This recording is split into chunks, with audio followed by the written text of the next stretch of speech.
Primera parte. La excursión. Capítulo 1. Memphis 625.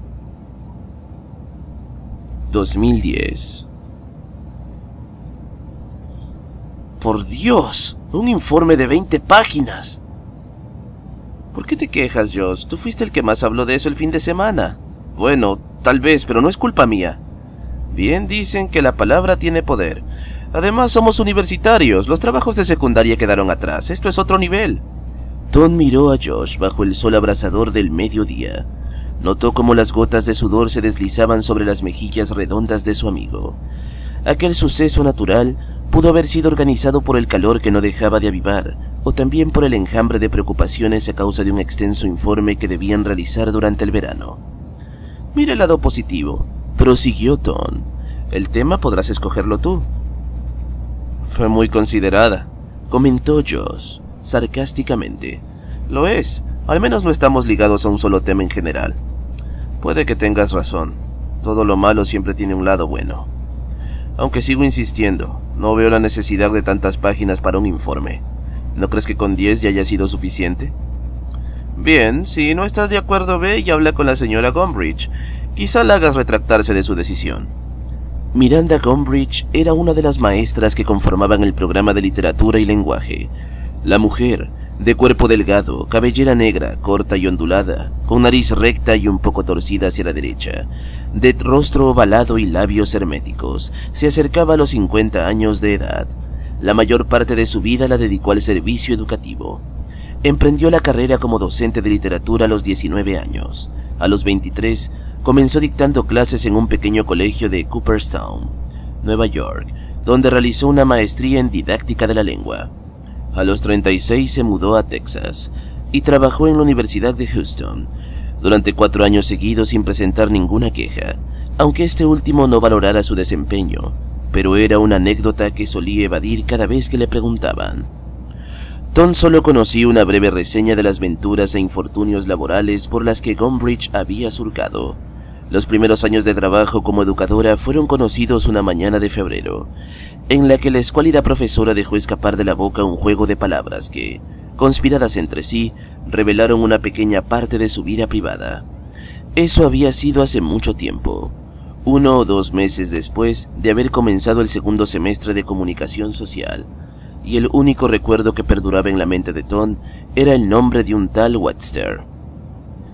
Pero lo que en realidad destacó el desagrado hacia Miranda Gombrich por parte de los estudiantes fueron los extensos, inapetentes y, como juzgaba Josh, fastidiosos trabajos de fin de curso.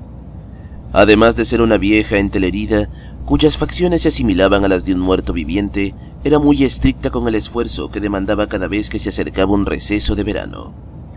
Comúnmente, los superiores le asignaban los mismos cursos para dictar la clase de literatura y lenguaje, entre ellos la pedagogía, la administración empresarial y ciencias farmacéuticas.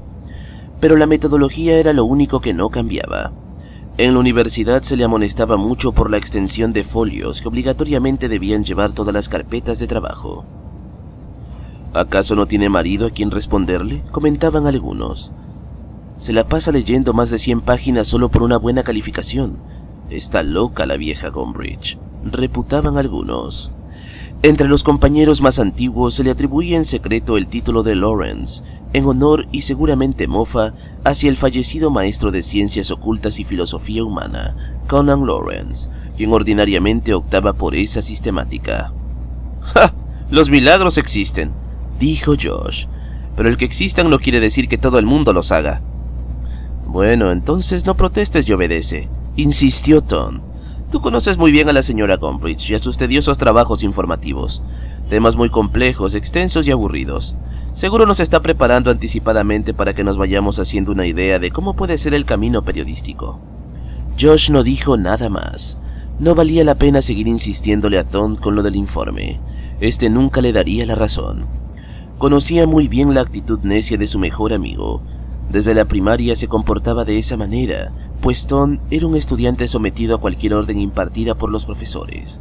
Si el informe debía contener 500 páginas, así lo entregaría. De nada serviría, volvió a decir Tom, Ya tranquilízate y mejor ve pensando de qué tema hablarás en tu informe literario. El verano se pasa muy rápido y solo es cuestión de días para retomar las clases. La verdad es que comencé a pensar en él desde que salimos del salón. ¡Qué bien! Al menos has dado el primer paso. Ambos se acercaron a un puesto de refrescos ubicado cerca de la universidad. El negocio presentaba un letrero de madera con la imagen de un frutero. Arriba del bodegón se exhibía una oración trazada en letras mayúsculas sobre un fondo blanco bordado con diversos colores indicando lo siguiente: frutos tropicales. El tendero, llamado Daniel, vestía con una ropa casual, camisa blanca, jeans negros y una boina café. Sobre el mostrador se encontraban 2 vasos grandes como los que sirven en el cine. «Cortesía, amigos», dijo, esbozando una sonrisa de oreja a oreja. Don y Josh agradecieron en coro. Luego vieron a un joven sentado sobre un taburete junto al puesto de jugos, cargando una guitarra en la rodilla derecha, al tiempo que tocaba una suave melodía. ¿Es algo nuevo, Daniel?, preguntó Tom. Sí, es mi primo Johan. Llegó hace unos días. El joven guitarrista sonrió y asintió en señal de saludo. Llevaba una mascada azul alrededor de la frente. La prenda poseía retoques blancos y clásicos, que combinaban con el tono de voz fina y sutil. Es cantante, continuó el tendero. Decidió acompañarme por una temporada. Él me ayuda con la publicidad.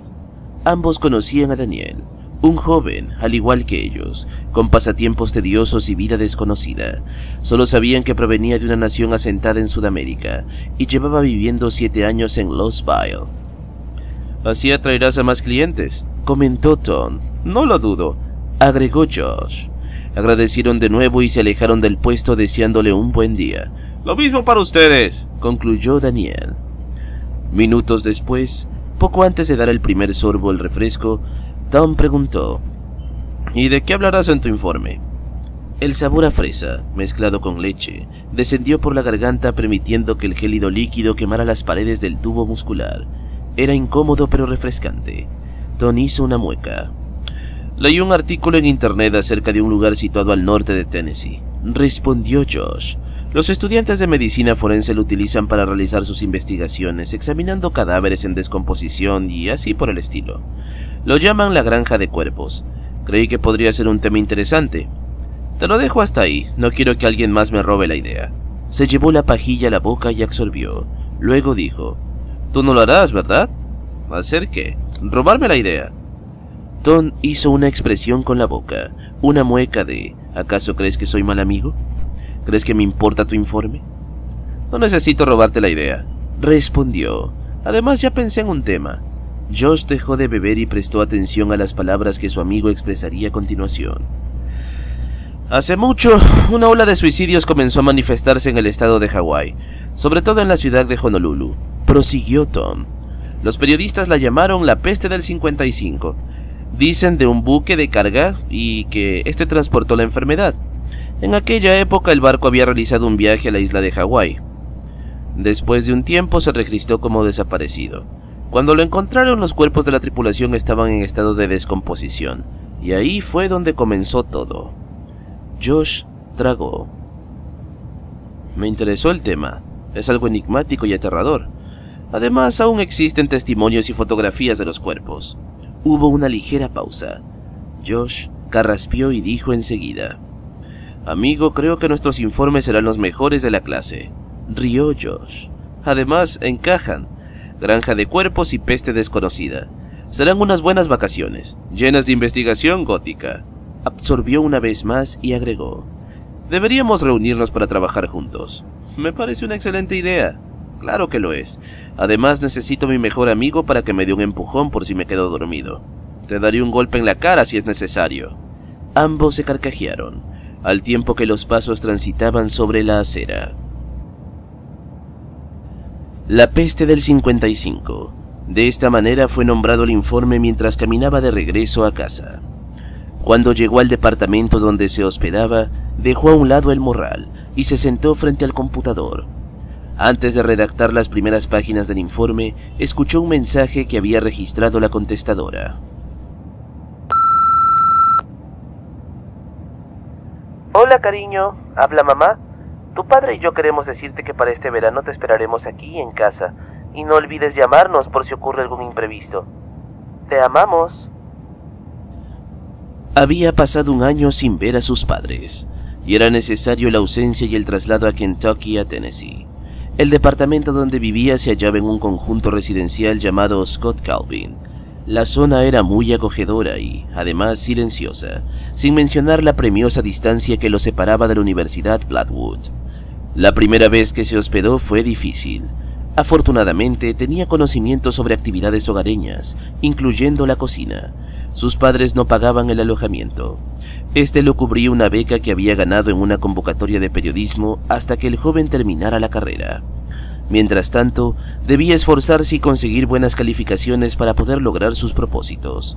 Su padre se lo había dicho por mucho tiempo y se lo recalcó unas horas antes de abandonar Kentucky.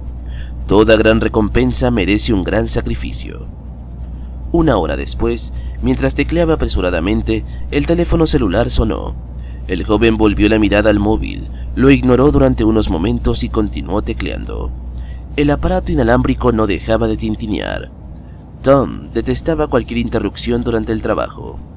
Cómo quisiera arrojarlo por la ventana, pensó. Se hubiera sentido bien. Estaría feliz de haberlo hecho, pero en cuanto finalizara, esa felicidad se le bajaría al estómago y comenzaría una metamorfosis de satisfacción a remordimiento. Así que lo más conveniente era contestar la llamada. Un número desconocido se registró en la pantalla. Pudo haber sido su mamá, quien le llamaba en ese momento, o tal vez Josh, con otra más de sus ocurrencias. La única manera de comprobarlo era atendiendo la llamada, así que, sin más preámbulos, hizo presión en el icono verde. ¿Hola? Dijo. Tom, ¿eres tú? Tom sabía muy bien quién era la dueña de esa voz, solo que a veces preguntaba siguiendo viejas costumbres. ¿Quién habla? Collins pensó enseguida. Soy yo, Grace. Era ella. Tom no se equivocó. Desde un comienzo supo que era la voz de Grace Collins, la linda chica de ojos claros, con cabello rubio y voluptuoso cuerpo, la cual se sentaba a 2 puestos más adelante del suyo y llamaba la atención de todo el salón. Ambos estudiaban juntos y corrían con el mismo interés por la investigación periodística. En una ocasión, a principios del primer semestre, Grace Collins se acercó a Tom para presentarse. Eso fue lo que más le atrajo de ella. Comparada con las demás chicas de la universidad, Grace no demostraba vanidad, todo lo contrario. Su sencillez y humildad para con las demás personas era de admirar. Su visión se inclinaba más por los estudios que por cualquier joven atractivo y musculoso, jugador del mejor equipo de fútbol en Louisville, como lo era Austin Powell. Grace, hola, tartamudeó. Tommy, ¿cómo estás? Tommy era el mote que Grace le puso a Tom desde el primer momento en que cruzaron las miradas. Bien, ¿y tú? Más o menos. No sé cómo puedes decir que estás bien con tremendo trabajo que dejó la señorita Gombrich. Bromeó. Grace presentaba cualidades muy comunes. Su sentido del humor, para empezar. A veces se oía tan real que a cualquiera convencía. Bueno, yo... balbuceó. Descuida, solo bromeo contigo. Tom soltó un leve suspiro y preguntó. ¿Has pensado de qué hablar en tu informe? No, aún no. Aunque tengo curiosidad por un caso que sucedió en Louisville hace mucho tiempo. El joven pensó inmediatamente en la peste de 1955. Si ese era el tema del cual hablaba Grace, el informe quedaría equivalente, y lo que menos deseaba era que otro apareciera con la misma historia que él había decidido investigar. ¿De qué historia hablas?, preguntó para salir de dudas. Grace confiaba plenamente en él, y sabía que sería incapaz de plagiar el tema que ella le revelara. Además, existían muchas crónicas para hablar de un informe, memorias que mantenían rondeando durante muchos años a Louisville. Sobre la muerte de un estudiante de la Universidad Blackwood. Ocurrió hace mucho tiempo. Escuché la historia y me pareció interesante. Genial. Dejó escapar una sutil y torpe risita que lo sonrojó. No creía que la universidad ocultara ciertos misterios. Yo tampoco lo creía hasta hace una semana. La hermana de mi papá vino de vacaciones y estará con nosotros todo el verano. Fue ella quien me lo dijo. Oye, tengo entendido que tu tía es periodista. ¿Es cierto? ¿Crees que ella pueda ayudarnos con el informe? A veces es necesario la instrucción de una persona con experiencia propia. No perderíamos nada con preguntarle. Claro, se lo diré. Surgió una breve pausa que permaneció flotando entre ambas voces. Luego, la jovencita cortó el silencio, cambió el tema y dijo: Oye, Tom, te llamaba para preguntar por tu amigo Josh. ¿Está ahí contigo? No, ¿por qué? Rayos. Expresó con desconsuelo. Hoy en la mañana le presté un diccionario de lenguas extranjeras y olvidé reclamárselo. No es mío, Tommy, es de mi vecina. Y ahora ella lo necesita. No te preocupes. Ahora mismo voy a su casa y se lo pido y te lo llevo. Tom, no te molestes. Además, no quiero interrumpir lo que estás haciendo. ¿Cómo sabía que estaba ocupado? ¿O solo era un pretexto para que en realidad se tome la molestia de ir y llevarle el diccionario? Descuida, Grace, no es ninguna molestia. Estaré siempre agradecida contigo, Tom. Parecía un hecho imposible haber escuchado aquel muac, emitido por los labios de Grace. El beso electrónico recorrió gran distancia y se estrelló contra la mejilla de Tom. Aunque no fue literal, juró haberlo sentido. Hasta la tarde, Tommy. Hasta la tarde, mi reina de ojos claros. Se despidió Tom, con estas palabras que cualquier enamorado diría. Lamentablemente, Grace había colgado el teléfono. Tom creyó que fue lo mejor. No lograba imaginar la reacción que hubiese tomado Grace al escuchar esas palabras llenas de cursilería. Apagó el computador, después agarró el morral y cruzó por la habitación y salió del departamento dejando parte del informe sin terminar. Josh tomaba una ducha antes de salir de casa. Él, al igual que su mejor amigo, no perdería el tiempo. Era muy cierto lo que Tom le había dicho mientras salían de la universidad. El verano se pasa muy rápido y solo es cuestión de días para retornar a clases. Cuestión de días para retomar clases, redundó para sí. Dejó caer la toalla sobre la alfombra de la habitación, sin percatarse de la ventana abierta. Caminó desnudo por el lugar sin preocupación. Para Josh no era novedad llamar la atención de cualquier mujer o de levantar los ánimos sexuales de algún hombre, tal como lo había hecho tiempo atrás. Cuando Josh cumplió los 18 años, fue invitado a una fiesta de graduación que había realizado todo el salón de clases en la casa de su compañera Rebecca Houston. Había sido una noche de locos, haciendo y deshaciendo, todos excepto Tom, que para ese entonces estaba en cuarentena por causa del sarampión. Josh se dirigió al baño del tercer piso mientras los jóvenes se divertían ingiriendo todo tipo de alucinógenos mezclándolos con licor. El estómago se revolvía por causa de aquellas sustancias viles que había ingerido. Durante 3 minutos estuvo vomitando lo que sus amigos, como solía llamarlos, le habían proporcionado en medio del festejo juvenil. «Santo Dios», dijo. «Josh, ¿te encuentras bien?», le preguntó una voz del otro lado de la puerta. Sí, estoy bien. ¿Estás seguro?, insistió aquella voz masculina. Sí, lo estoy. Abrió la puerta. Del otro lado se encontraba Ryan Corby, un joven neoyorquino con pasatiempos desconocidos y actitudes que para muchos resultaban extrañas. Ryan, ¿eres tú? Vi que subiste deprisa y creí que necesitarías ayuda. Josh había oído rumores acerca de Ryan, pero nunca juzgó su comportamiento bastante especial, ni mucho menos lo hizo a un lado. La discriminación no era parte de él. Todo lo contrario, le brindó una amistad respetuosa y en ocasiones lo defendía de la violencia originada por homofóbicos. No prestaba atención a las especulaciones que habían sido murmuradas entre los estudiantes de la antigua e inexistente preparatoria Madison. Ryan, necesito recostarme, estoy mareado. Por supuesto, amigo, yo te ayudo. Lo tomó por el brazo y lo llevó a la habitación del rincón, el cual alojaba un pequeño letrero que decía «Cuarto de huéspedes». Y antes de cerrar la puerta, echarle pasador y recostar a su amigo sobre los tendidos de la cama, se percató de que nadie lo viese entrar con Josh. Mareado, estoy mareado. Tranquilo, Josh, es mejor que estés de esa manera durante el momento que pasaremos juntos. Inmediatamente se quitó la ropa y asimismo se la quitó al inconsciente Josh. Ambos quedaron semidesnudos, tumbados sobre la cama. Ryan lo besó en la boca, jugando con la lengua del embriagado. Pasó la mano sobre el ancho y duro pecho de Josh, y poco antes de descender los 5 dedos hasta los genitales, llamaron a la puerta, interrumpiendo un propósito mal ambicionado. Rebecca Houston sabía que Ryan estaba ahí, y que no estaba solo.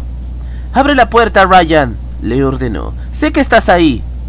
«Por favor, solo unos minutos nada más». «No voy a permitir esas porquerías en mi casa, ¿entendiste? O abres la puerta o te juro que cuando Josh despierte le cuento todo. Y créeme que te vas a arrepentir». «De acuerdo, pero por favor, no digas nada». Realmente se arrepintió. Días después del festejo, Ryan Corby fue enfrentado por Josh y la causante de aquella contienda había sido Rebecca. Ella no simpatizaba con Ryan, lo trataba por respeto a su diversidad sexual, pero en realidad, en el interior, manifestaba otra clase de sentimientos. Al parecer, la señorita no se silenció en absoluto, y a la tarde siguiente llamó a casa de Josh con la intención de revelarle todo lo sucedido la noche anterior. Añadiendo confirmaciones erróneas, compuestas por embustes mal pensados, Ryan Corby recibió una paliza propinada por Josh, un sábado en la mañana, en la cancha de tenis. «¡Intentaste violarme!», le reprochó. «Respeto tus gustos y te exijo que respetes los míos». Josh lo tomó por el cuello de la camisa y le propinó un golpe en el estómago. Ryan dejó de respirar por un breve tiempo. Seguidamente sintió un porrazo en la mejilla izquierda y segundos después se hallaba sobre el pavimento. «Te brindé mi amistad y así es como me lo agradeces», le reprochó una vez más. «Te defendí de los que realmente eran abusadores y tú eres peor que ellos. ¡Me das asco!». Otros 3 golpes fueron asentados en el cuerpo de Ryan, 2 en la cara y otro más en el estómago.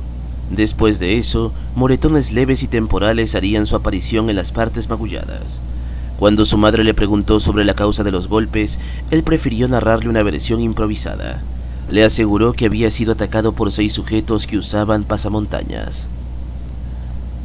«Al parecer no eran de Lostville», les dijo a sus padres ese día. La denuncia nunca fue puesta. El joven decidió olvidarlo. Después de eso, cada vez que Ryan se encontraba con Josh, procuraba evadirlo. Tardó unos minutos para hallar la ropa interior. Enseguida, llamaron a la puerta del departamento. Agarró de nuevo la toalla y la situó alrededor de la cintura. «¿Quién es?», preguntó. «Soy yo». «¿Tom?». «Así es». «Vaya», sonrió. «No llevamos ni 2 horas sin vernos y ya me extrañas». «Ja, qué gracioso. Ábreme, por favor». «Dame un momento». Josh se vistió con una playera vieja y unas bermudas de color azul oscuro.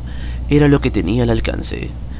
«Muy bien, creo que debe ser algo importante para venir desde tu casa». Tom asintió y respondió. «Se trata de Grace Collins». «¿Qué tiene que ver Grace Collins?», preguntó Josh. «Me llamó hace poco y me pidió de favor que le regreses el diccionario que ella te prestó.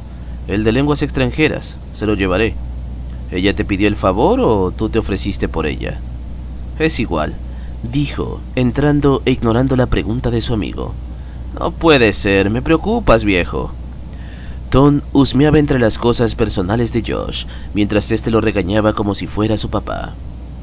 «Grace Collins nunca se atrevería, pero... Tom, tú eres capaz de ir hasta Francia a traerle un pan francés si ella te lo pide. ¿Dónde está el diccionario?». Josh no dijo nada y se cruzó de brazos. Tom miró de soslayo. «¿Qué sucede?», preguntó.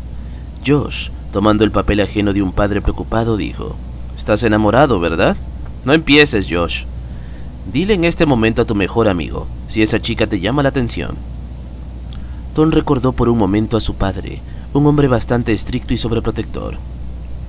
«Solo dime dónde está el diccionario, ¿quieres?», expresó frunciendo el ceño. Era divertido ver a Tom enojado. A Josh le encantaba hacerlo enojar, solo por diversión. Tom solía hacer expresiones muy graciosas cuando algo le molestaba, o cuando sentía algún dolor, pero Josh no continuó con la mala intención. Era divertido ver a Tom enojado. A Josh le encantaba hacerlo enojar, solo por diversión. Tom Solía hacer expresiones muy graciosas cuando algo le molestaba o cuando sentía algún dolor. Pero Josh no continuó con la mala imitación de un padre interrogando a su hijo y prefirió señalarle el primer cajón de la mesita de noche, donde guardaba el diccionario de lenguas. «Gracias», dijo Tom. Después de haberlo depositado en el interior del morral, observó a Josh. No había notado que éste se encontraba en bermudas mientras una vieja playera manchada, con la que podría ser salsa ketchup, cubría parte del torso.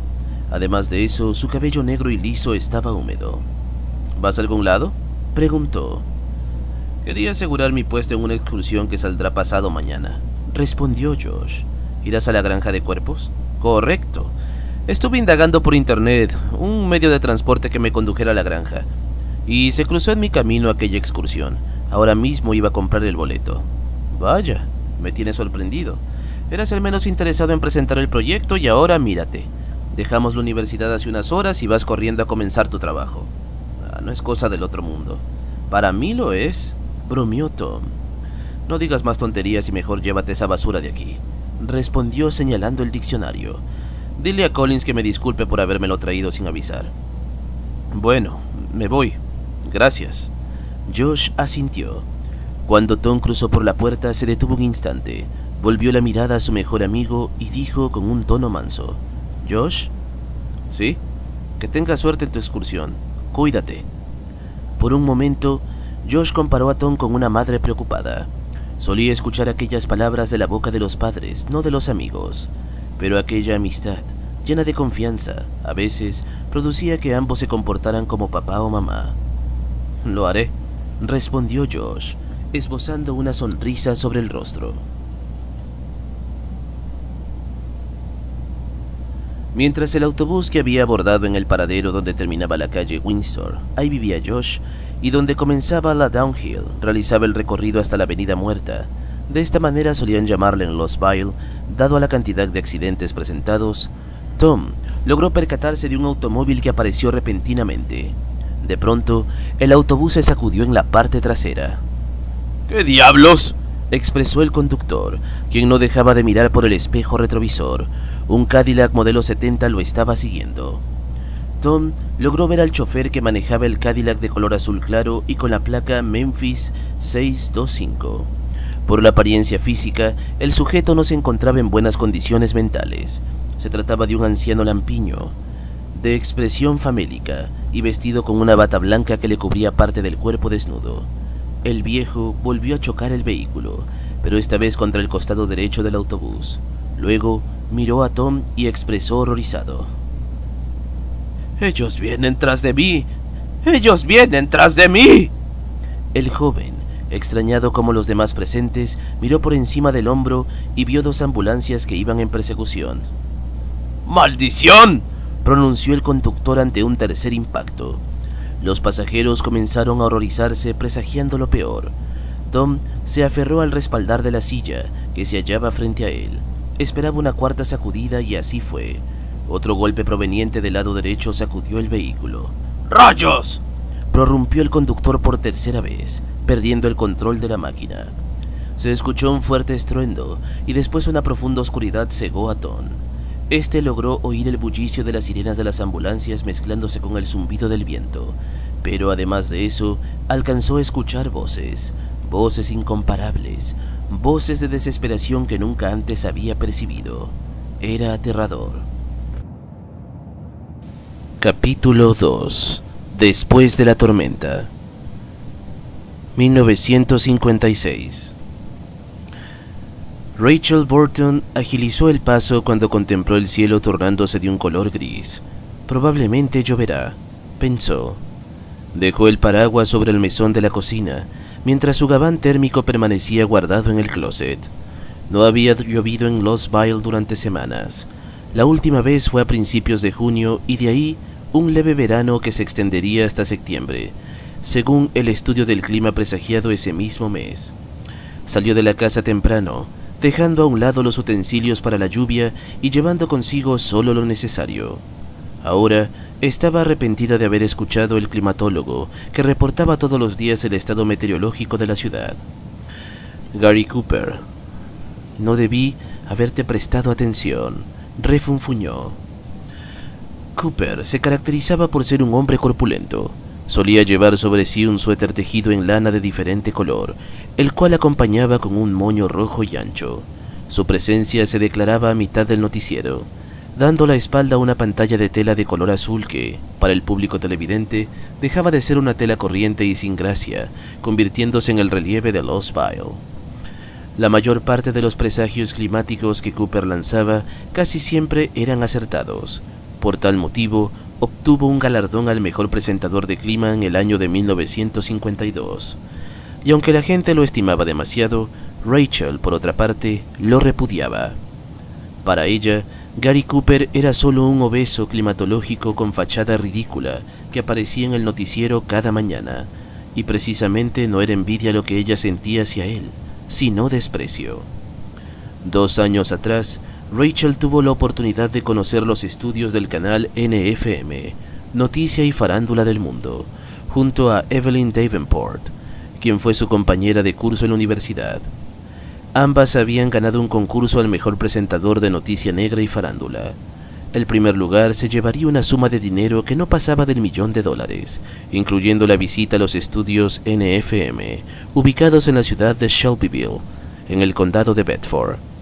El segundo lugar constaba con una medalla y un kit de reportero, donde lo más emblemático era un bolígrafo y una libreta de apuntes. El tercer lugar solo sería galardonado con un diploma como mención de honor por haber participado en la convocatoria. La emoción fue indescriptible. Ambos nombres aparecían en la lista de los ganadores. ¿Estamos ahí?, preguntó Evelyn ansiosamente. ¿Estamos ahí? Dime, no te quedes callada. Rachel no decía nada, pero Evelyn distinguió el movimiento de los labios mientras leía. Rachel, habla. No te quedes callada, insistió. Evelyn se giró indiferente ante el comportamiento de su amiga. Seguido, dio un salto ímpetu cuando Rachel expresó su afirmación en voz alta. ¡Estamos en la lista! ¡Ganamos! ¿Qué dices?, preguntó Evelyn, desconcertada. ¡Estamos en la lista!, volvió a decir, encontrando los ojos embelesados de su compañera. ¡Ganamos!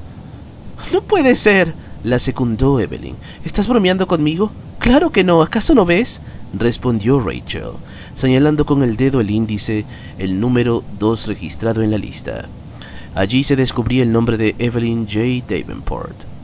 ¿Soy yo?, titubeó. ¡Por supuesto que eres tú! ¡Oh, por Dios! Iremos a Bedford. Ambas no podían creerlo. Era la respuesta que esperaban leer con ansias. Habían hecho un gran y arduo trabajo para conseguir tan anhelada retribución. Rachel por poco pierde la vida al intentar cubrir un reportaje sobre una peligrosa calle de Lost Vile, la cual había sido evacuada durante el gobierno de Truman, posterior a la inesperada muerte de un comprador inglés de bienes raíces. La calle había sido invadida por rebeldes y gente de bajos recursos. La señorita Burton, como aparecía en la portada de la noticia, se adentró con el fin de conseguir el reportaje. Por poco una bala le atraviesa el cráneo al tratar de salir de la calle Baltimore. Sin embargo, logró obtener la entrevista que haría llegar a los jurados del certamen. Por otro lado, Evelyn se dedicó a realizar un reportaje farandulero y, al igual que Rachel, consiguió una noticia clara y concreta, pero también una atrevida y justa reprensión de su entrevistado, cuando éste decidió indagar sobre la vida privada del sujeto que, en tiempos pasados, era conocido en Lost Vile por su música country. Una semana después, se encontraban frente al estudio de NFM, en el Foro 6. «Es increíble lo que mis ojos están viendo», dijo Evelyn admirada. «Lo mismo digo», la secundó Rachel. «¿Crees que el presentador de deportes se enamore de mí? Soñar no cuesta nada». Rachel recordaba ese momento con claridad. También evocó el aventón que dio su amiga Evelyn en cuanto vio al alto y fornido presentador de deportes, Christopher Ryan, y cómo olvidar a la encantadora Olivia Travels, la mujer que acostumbraba a ver cada mañana. Desde la televisión parecía ser una persona alta, con un mínimo de 1,84 de estatura. Cuando la vio, calculó por lo menos 1,59. Pero lo importante de todo no era el tamaño de su cuerpo o su belleza natural, la cual no requería de tanto maquillaje. Lo que realmente interesaba era el corazón de la persona, un núcleo lleno de humildad, sencillez y demás virtudes positivas, cualidades que carecían en el amargado corazón del orgulloso climatológico a quien apellidaban Cooper. «Muévete», expresó Gary Cooper, topándose con ella frente a la puerta que tenía inscrito el número 6, indicando el foro de grabación que se hallaba del otro lado. «Disculpe a usted», respondió Evelyn. «¡Ja! Los pueblerinos creen que todo se soluciona con una disculpa. Además, ustedes no deberían estar aquí. En este lugar solo entra personal autorizado». «Somos las ganadoras del concurso al mejor reportaje de la Universidad Blackwood», se defendió Evelyn, «por lo que podemos estar aquí». «Obeso mal encarado». «¡Cuánta insolencia!», se molestó Cooper. Si había algo que lo desgraciara, era que se refirieran a él con un insulto o burla a su característica física. «Usted es el insolente», objetó Evelyn. «¿Cree que por ser el presentador del clima y ganador de un burdo premio puede tratarnos como se le dé la gana?» «Pueblerina», replicó Cooper, retirándose sin nada más que decir. Cada vez que lo recordaba, una sonrisa sutil se extendía sobre el rostro. Quizás su amiga descubría la misma reacción al momento de traer aquel recuerdo a su mente, pero Rachel no podía asegurarlo, porque Evelyn se había mudado a Pensilvania y muy pocas veces compartían palabras por medio de la correspondencia postal. Una gran tormenta se manifestó tal como lo había presagiado. Tenía que abordar el autobús que la dejaría frente al trabajo. Rachel era periodista y solo unos meses después de la ceremonia de graduación, una compañía de periódicos la había contratado para que reportara las noticias que a menudo se descubrían en Louisville. «¡Santo Dios!», dijo, agilizando el paso. «¡Qué tormenta!». El autobús la esperó durante 30 segundos. El chofer, con gestos de impaciencia, exclamó: «¡Deprisa, señorita!». «Aguarde, por favor». Trotó hasta la parada de autobús. Encogió los hombros mientras las gotas de lluvia se estrellaban en la cabellera y, sin darse cuenta, del bolso entreabierto se escabulló una carpeta de cartón, cuyos papeles, cayendo sobre un charco de agua, fueron yéndose entre remolinos de corriente, hasta desaparecer en un oscuro desagüe. El vehículo continuó la trayectoria, y Rachel, tumbada sobre la incómoda silla de plástico, cerró los ojos. La compañía de periódico Álvarez no era una empresa distinguida como el New York Times, pero mantenía su prestigio tan alto como podía. Las noticias y diversos encabezados expuestos al público llamaban mucho la atención, no solo de los ciudadanos de Louisville, sino también de las ciudades vecinas del estado de Tennessee, tales como Memphis, Nashville, Gladysburg y Germantown. Además de esto, la compañía Álvarez era sumamente estricta con el reglamento, y algo que detestaba su fundador era que llegaran tarde los trabajadores. Para Rachel, el trayecto que comúnmente tomaba de la casa al trabajo lo consideraba corto y precipitado, pero esta vez el recorrido matutino se le hizo extenso. Al llegar, entró avivadamente ignorando al guardia de seguridad y dejándole con la mano tendida. Rachel frecuentaba saludarlo cada que llegaba, salvo por esta ocasión, donde los saludos comunes carecían de importancia. Solo deseaba sentarse en la silla del escritorio, inclinarse sobre la máquina de escribir y disimular el jadeo ante el editor, Jorge Álvarez, su jefe. «Señorita Burton», fueron las primeras palabras que escuchó al salir de la boca del señor Álvarez, esperándola cerca del elevador. «15 minutos tarde. Justifíquese». Rachel sabía que no tenía cómo justificar el retraso, o tal vez sí, pero la lluvia, junto con la lentitud del autobús por el tráfico mañanero y la llegada al piso número 12 del edificio, omitiendo la tardanza que tuvo el elevador al tocar la primera planta, no era la defensa suficiente para excusarse ante el editor, así que prefirió quedar cabizbaja y ofrecer disculpas. «Lo lamento», dijo. «No volverá a suceder, señor». Este dio un giro sobre los talones y se alejó sin decir nada más. Rachel se sorprendió. Por un instante creyó que Álvarez reaccionaría como una exclamación grotesca o con una frase sencilla: «La espero en mi oficina». Afortunadamente no fue así. «Gracias, Dios», dijo Rachel, respirando hondo y soltando un largo suspiro. Jamás había sentido tanto miedo, salvo por aquella vez que casi pierde la vida cubriendo la noticia para un concurso. Seguido, se acomodó en el puesto de trabajo, un pequeño nobiliario independiente, alineado con otros, similar a un salón de clases, rodeado de cajas y papeles que ocultaban un bonsái situado en el rincón del escritorio. En el centro se hallaba una máquina de escribir Olivetti, con la que convivía desde la primera hora del día, y cerca de una pila de archivos desordenados se hallaba un portarretratos con la foto de sus padres fallecidos. Burton comenzó a maquinar. Debía terminar un reporte que había dejado a medias. Además, el editor le solicitó presentarlo esa misma tarde. Tenía que tenerlo listo antes de las 3, de lo contrario sería expuesta en la lista de los despidos próximos. ¿Ya casi lo terminas? Rachel conoció la voz que habló a sus espaldas. Era Marvin Wayne, su compañero de trabajo, un joven caucásico, coqueto y lleno de ilusiones. Cuando Rachel entró por primera vez a la empresa, este comenzó a salir con ella pretendiendo enamorarla, pero la carismática periodista solo lo miraba como un amigo. «Eso espero», respondió, «o el señor Álvarez me matará». «No te preocupes, lo harás». Marvin, tomándola por los hombros, añadió, «Por algo trabajas aquí. El jefe conoce tus cualidades. Tu capacidad para adentrarte en el lugar más peligroso del mundo y obtener una noticia detallada es admirable. Por algo te pidió el favor de trabajar en el reporte de los suicidios que invadieron a Hawái hace un año. Al parecer surgieron nuevas teorías, y el señor Álvarez quiere que su periódico sea el primero en publicar la noticia. Has estado investigando, ¿verdad? Por supuesto. Traigo una carpeta con la información. ¿Puedo ver?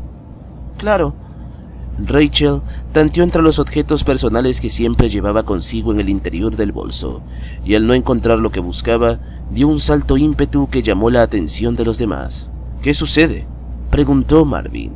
«El reporte», respondió, declarando gestos cargados de preocupación. «No puede ser. El reporte. La información. ¿No está?» «¿Estás seguro de que lo metiste en tu bolso antes de salir?» «Claro, anoche lo guardé aquí. Mi trabajo, pero ¿cómo?» «Tal vez lo olvidaste en el mesón de la cocina». Rachel caviló durante unos instantes y recordó el trayecto poco antes de llegar a la parada de autobuses. No puede ser», dijo consternada. «¿Qué es lo que no puede ser?», preguntó Marvin. «Seguramente se salió de mi bolso cuando corrí desesperada por alcanzar el autobús».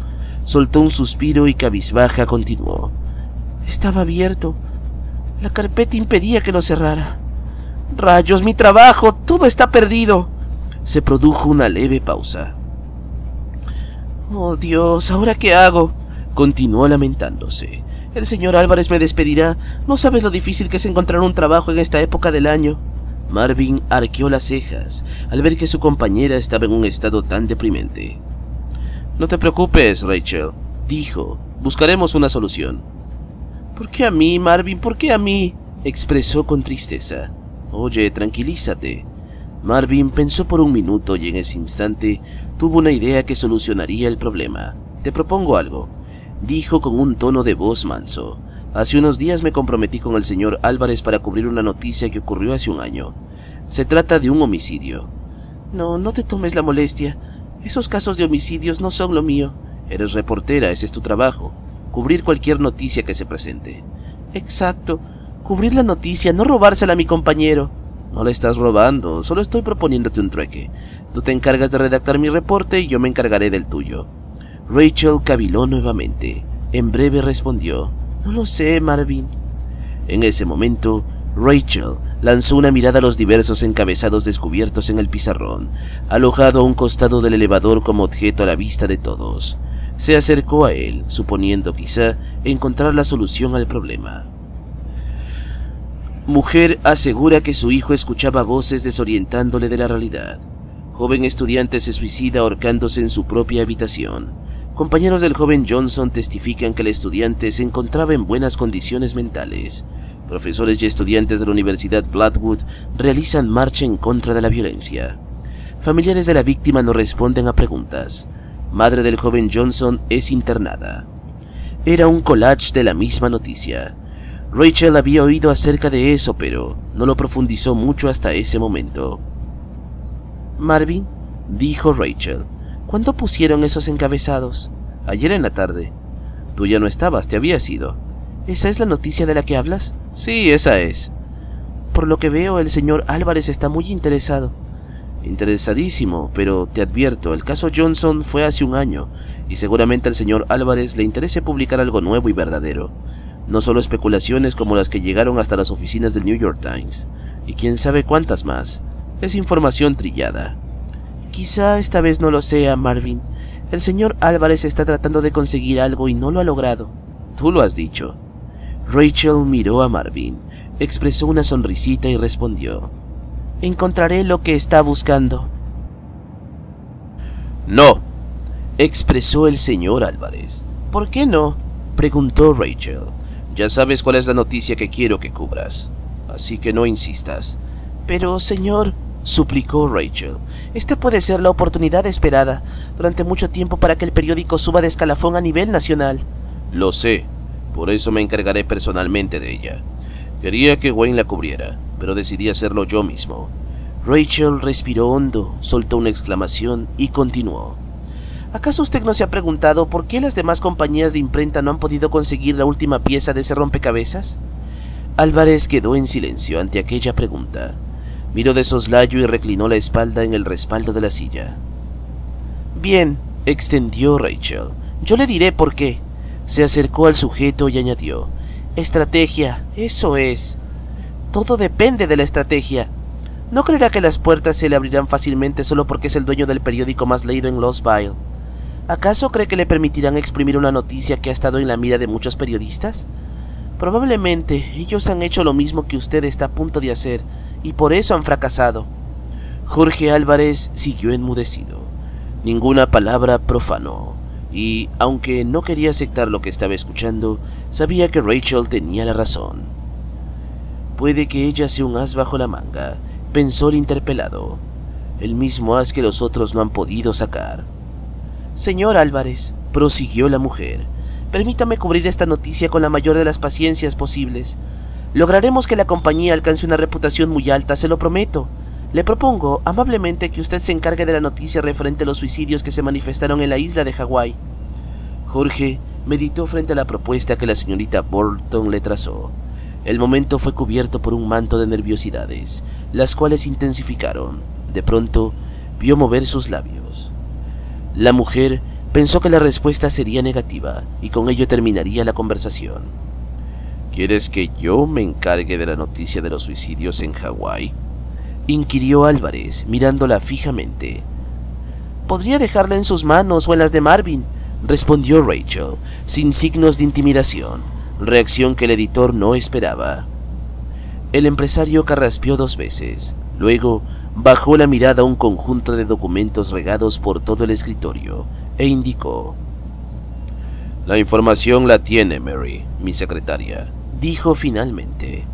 Ella no se encuentra en este momento, así que puedes tomar las carpetas azules que se guardan en el mueble de su oficina.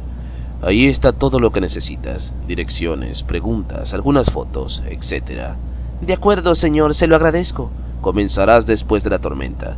Así no lograrás resfriarte. Te necesito en buenas condiciones para esta noticia. Como usted diga, señor.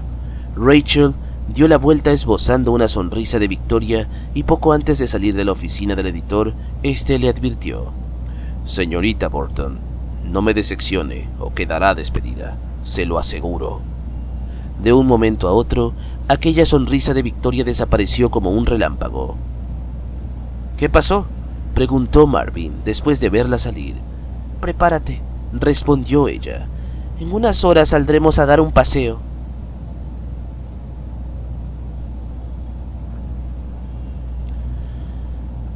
Hemos llegado, dijo Rachel. Ha sido una carrera muy larga. No exageres, Marvin. Rachel miró a Marvin. Durante unos segundos ninguno se dijo nada al respecto. Solo bastó con ver la mirada de su compañero y descubrir lo que su mente consideraba. Ya voy, expresó Rachel. Marvin sonrió y se dijo a sí mismo: ¿Cómo acertaste? Y es que Marvin, además de coqueto, era algo impaciente. No le gustaba esperar mucho tiempo, a pesar de que la mayor parte de su trabajo constaba de eso. ¿Esta es la casa de los Johnson?, preguntó mientras contemplaba la residencia. Eso parece, respondió Rachel. Después de un año, la casa Johnson seguía intacta. No estaba cubierta por enredaderas. No había tablas en las ventanas obstruyendo la luz solar. La placa seguía con la misma identificación. El césped ante el jardín estaba pulido como si alguien le hubiese hecho mantenimiento. Por un momento, Rachel creyó que los ojos le engañaban, pues la fachada que se descubría frente a ella sobrepasaba la diferencia en el diseño que esquematizó su imaginación cuando transitaba con rumbo a la Wall Perry. La casa que imaginó había sido sacada de una película de terror, basada en los muchos relatos de Edgar Allan Poe. Aunque no era lo esperado, la residencia 369 se distinguía por la tranquilidad que la cobijaba.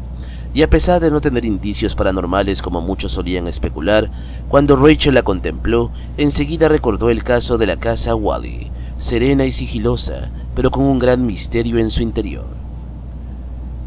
«Te espero aquí». Marvin volvió la mirada al medidor del combustible. «¡Diablos!», refunfuñó. «¿Qué sucede?», inquirió Rachel. «Olvidé llenar el tanque», respondió. «Por poco nos quedamos sin combustible». Rachel bajó del auto y cerrando la puerta delantera dijo: «Ve a llenarlo». «Lo haré. Mientras tanto consigue lo que Álvarez quiere. Satisface a ese desgraciado». «¿Y tú qué crees?». Ambos sonrieron. «Suerte», dijo Marvin. «La necesitarás». Encendió el auto y se marchó. Rachel no prestó atención a las últimas palabras que Marvin expresó. Continuó hasta la puerta principal y llamó 3 veces. «¿Hola? ¿Hay alguien en casa?». No hubo respuestas al llamado. «Hola, soy Rachel Burton del periódico Álvarez. ¿Hay alguien en casa?». Silencio. «Buen lugar para comenzar tu trabajo», pensó. Existían variedad de figuraciones para marcharse del lugar y no seguía insistiendo. Puede que esté abandonada, pero ¿por qué la fachada no ha sido descuidada? Posiblemente alguien que habite este lugar no quiera saber nada de entrevistas, o quizá haya fantasmas, y muy aseados. El último pensamiento sería algo ridículo ante su jefe, si llegara a llevárselo como excusa al no haber conseguido lo que deseaba. Para él, las supersticiones y cosas como esas no le eran del todo ciertas. Lo único cierto de este asunto sería la carta de despido junto a una liquidación si no lograba culminar la tarea que le correspondía al señor Álvarez. Rodeó la casa tratando de encontrar una entrada o alguna brecha para poder ingresar. Sabía que invadir una propiedad privada era allanamiento. Si la descubrían, iría a la cárcel, aunque sea por unos días. Pero el trabajo estaba de por medio. Además, no sería la primera vez que corría peligro. Cruzó el vasto jardín y logró entrar a la residencia de los Johnson, atravesando una puerta trasera, la cual conservaba un mosquitero. Inmediatamente se encontró con la cocina. Omitió pronunciar una sola palabra. El miedo le envolvió en ese instante. Creyó por un momento haber estado en un film de Alfred Hitchcock. Solo faltaban algunos cuervos volando sobre su cabeza para corroborar dicha credibilidad. La imaginación comenzó a jugar con ella. Esperó el murmullo de una voz horrenda cerca del oído, o la penetración de un filoso cuchillo asestándose en la espalda. Esperó. Solo eso. Posiblemente vería una silla moverse, o un viejo candelabro suspendido en el aire, deambulando por todo el lugar chocando contra los muros. El interior causaba intranquilidad, no solo por la fachada anticuada que presentaban ciertas esquinas y adornos hogareños, sino por las historias que ocultaban aquellas paredes. Continuó caminando, tratando de no hacer mucho ruido. Observó un angosto corredor que la llevó justo a la sala principal, donde encontró un viejo sillón de color verde sobre la alfombra y diversos portarretratos con fotos de la familia Johnson. Entre ellas, hubo una que le llamó la atención. Aquella imagen era mediana, estaba situada sobre una repisa empolvada y se encontraba protegida por un marco de plata con grabados primaverales. Era la foto de una mujer sentada sobre el sillón de color verde que vio con anterioridad. Ella no sonreía, solo miraba fijamente a la cámara. Pero eso no era todo. Detrás de la mujer se hallaba una persona sentada sobre el suelo del corredor, porque el que acababa de cruzar. No alcanzaba a detallar el rostro del sujeto, pero la silueta enmarcaba a un muchacho joven, aproximadamente unos 20 años. El rostro estaba borroso, y no sabía con exactitud si la imagen miraba a la mujer, a la cámara o al fotógrafo. Rachel ignoró el portarretratos y lo regresó de nuevo a su lugar. De pronto, sintió un fuerte golpe que le zarandeó la cabeza.